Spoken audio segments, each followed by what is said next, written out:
Ok, je vais enlever l'œil en face d'une des madames et garder celle-là. Ok, alors je vais pouvoir mettre ça dans un objet dynamique de manière à pouvoir agrandir autant de fois que je veux sans que la qualité ne baisse. Donc clic droit, convertir en objet dynamique.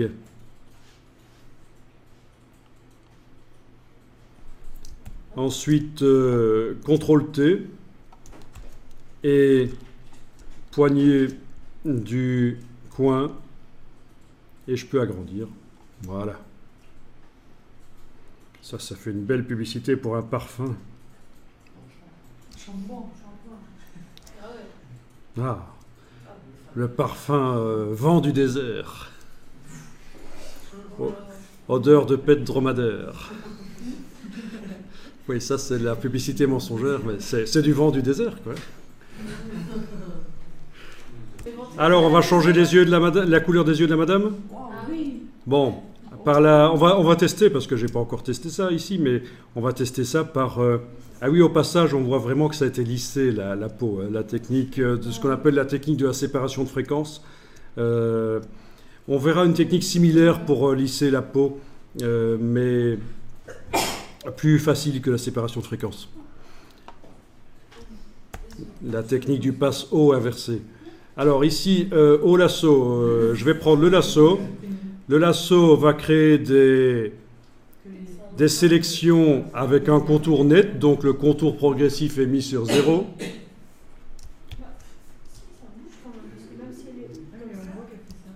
Donc au lasso, je vais entourer les yeux ici, rapidement comme ça, voilà. Et puis avec la touche majuscule, j'ai un petit signe plus à côté du lasso, j'entoure l'autre œil. Voilà. Bien, donc on a une double sélection au lasso. Vous avez vu que c'est avec la touche majuscule qu'on peut faire 2 zones sélectionnées. Bien. Ensuite, pour que la correction couleur que je vais faire ici s'intègre bien, il faudrait que entre la zone sélectionnée et la zone non sélectionnée, il y ait une transition. Et là, j'en ai pas parce que j'ai spécifiquement demandé 0 pixels de contour progressif. Pourquoi ? Mais parce que suivant le nombre de pixels qui composent l'image, un réglage de contour progressif de 10, 20, 30, ben ça me donne... je ne sais pas ce que ça va donner à l'avance. Et ça, c'est un truc à régler avant de faire la sélection, on est d'accord, hein. Le fait de modifier ici après ne modifiera que pour la sélection prochaine. Donc, mais je vous conseille de toujours laisser sur 0, parce que si vous voulez faire des sélections au lasso avec des bords flous, faites comme on va faire ici. Une fois que la sélection à bord net est faite au lasso, vous enclenchez le Quick Mask et voilà, vous voyez la sélection. Eh oui. Alors, oui, pourquoi est-ce que tu avais les yeux rouges et le reste qui ne l'était pas? Ben parce que tu avais été certainement chipoté ici. Là, je double-clique sur le Quick Mask. Je vous ai dit, il faut toujours garder utilisation des couleurs zone masquée. Si vous commencez à chipoter là, ça ne va pas aller, vous n'allez pas comprendre ce qui va vous arriver. Donc, eh oui. Ah, elle me rappelle quelqu'un. DiCaprio. Non? Avec ses lunettes rouges. Bon, c'est pas grave. Zone masquée, ok. Voilà, ça c'est mieux. Bon, le Quick Mask est enclenché et dans la palette des couches, j'ai même pas besoin d'aller voir, mais je peux quand même aller regarder. Dans la palette des couches, je suis donc en train de travailler sur le masque. Et là, je vais pouvoir mettre un flou, filtre, atténuation. Non, ça s'appelle flou maintenant, filtre flou, flou gaussien. Et donc, vous mettez le flou sur la sélection. Vous créez la zone de transition entre ce qui sera complètement sélectionné et ce qui ne sera pas du tout. Vous le créez en regardant, en voyant, en visualisant le flou que vous créez. C'est mieux que de régler le flou du lasso avant de faire la sélection, parce que comme je vous dis, hein, en fonction du nombre de pixels de l'image, vous ne savez pas ce que vous faites. Tandis que là, vous voyez que le flou que vous créez. Ok. Une fois que c'est fait, vous sortez du Quick Mask Et voilà. Donc faites pas complètement flou, il faut que le centre ici ne soit pas contaminé par du rouge, évidemment. Si vous mettez 120 pixels de flou, vous allez avoir une sélection... oui, il va même arriver ceci. En sortant de là, il va vous dire qu'il n'y a pas de possibilité d'afficher les pointillés. Ouais, ça, c'est pas bon, ça. Ah, il a quand même fait, ok. Mais là, je vais en arrière. Hein. Voilà. Donc, ce qu'il faut, c'est pas trop flou, bien sûr. Juste une transition. Vous êtes en train de travailler sur la transition entre ce qui sera sélectionné et ce qui ne le sera pas. Et on va maintenant mettre un calque de réglage de type teinte saturation. Menu calque. Nouveau calque de réglage de type teinte saturation. Et la sélection qui est actuellement active sur l'image va devenir le masque de fusion du réglage. Ben oui, elle disparaît de l'image, la sélection, elle est devenue le masque de fusion du réglage. On a ajouté un calque de réglage de type teinte saturation. Ah oui, de maquillage virtuel dans Photoshop, c'est un genre. Il y a des gens qui font ça par passion, c'est leur hobby. Ils font des tatouages virtuels, du maquillage virtuel dans Photoshop. Ben c'est un hobby. Voilà, c'est un hobby. Il y a des gens qui aiment bien ça et ça peut servir à faire des projets de maquillage aussi. Hein. Plutôt que de faire tout en vrai, vous pouvez faire des simulations dans Photoshop. Oui, toi, par exemple, pour ton maquillage, tu pourrais proposer plein de maquillages que tu n'as jamais fait, mais que tu serais capable de faire. Des centaines de possibilités, voilà, dans Photoshop. Maquillage virtuel, il suffit d'aller voir ça sur Google. Alors, je vais essayer ici. Photoshop Virtual Makeup. Voilà. Et qu'est-ce qu'on a comme exemple ici? Bon, on n'a pas de bons exemples ici, malheureusement. Peut-être passer... Bon, faites une recherche là-dessus dans Google, Virtual Makeup Photoshop, et vous allez tomber sur plein de gens que ça passionne. Voilà, du maquillage virtuel dans Photoshop.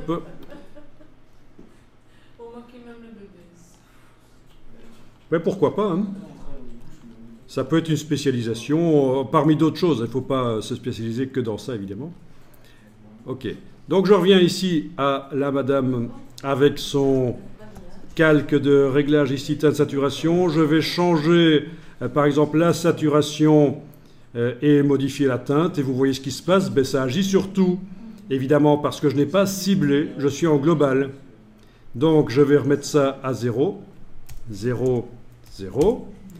Et je vais cibler. Alors, de quelle couleur sont les yeux? Ben, c'est peut-être plutôt dans les cyans. On va essayer ça. Oui, peut-être vert. Mais de toute façon, je vais pouvoir changer ça après. Oui, je vais commencer par vert, en effet. Vert, allez. Donc, j'agrandis le réglage, le panneau propriété. Et voyons un peu ce qui se passe quand maintenant je modifie la saturation. Eh bien, on dirait que ça ne change rien du tout. Je change la couleur. Ça change un tout petit peu dans l'œil. Je fais des réglages extrêmes ici. Hein. Saturation à plus 75, la teinte complètement balancée de l'autre côté.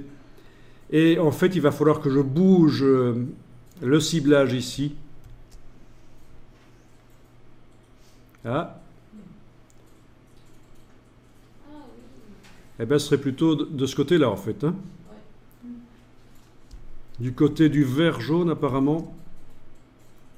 OK. Ensuite, je dois également rétrécir éventuellement la zone d'action en jouant là-dessus, là-dessus, là-dessus. Il faut évidemment regarder en même temps ce qui se passe derrière sur l'œil. Et donc, voilà, sans avoir dû faire une sélection super propre, on arrive à cibler la couleur. Bon, ça déborde un peu sur le blanc de l'œil, c'est pas grave, je vais faire autrement. Mais bon, ici, c'est un réglage très fort, en fait. Hein. que j'ai demandé.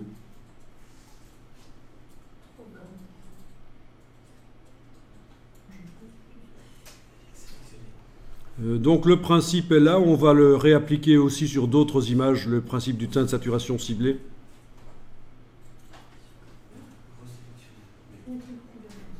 Voilà. Donc vous voyez que je peux choisir la couleur que je veux pour les yeux, en balançant maintenant sur la roue chromatique le curseur teinte.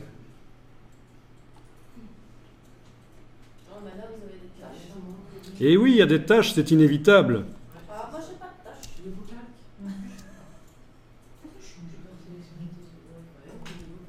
Bon, ben pour les petites taches qui débordent, c'est tout à fait normal. Sur le masque du réglage ici, je dessine en noir au pinceau, rapidement.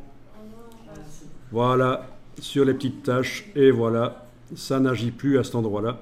Donc c'est ça l'intérêt de la technique, c'est qu'il y a quand même une part d'automatisme pour arriver à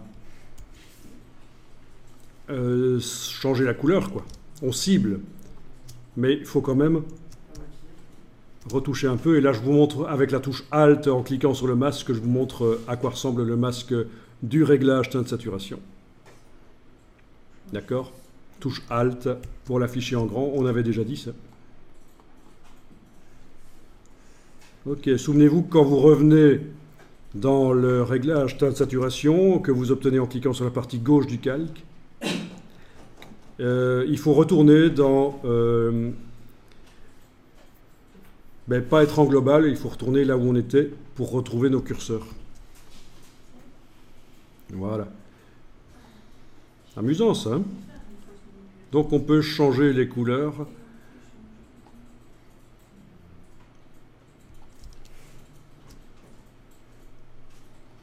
Et voilà, par exemple, je suis passé à une autre teinte. Bon, c'était juste un exemple comme ça en passant, comment corriger rapidement avec teint de saturation. C'était pas extraordinaire, je veux dire, il y a des exemples où ce qu'on doit changer comme couleur est beaucoup plus complexe comme forme, et donc la technique qui vient d'être vue sera plus justifiée.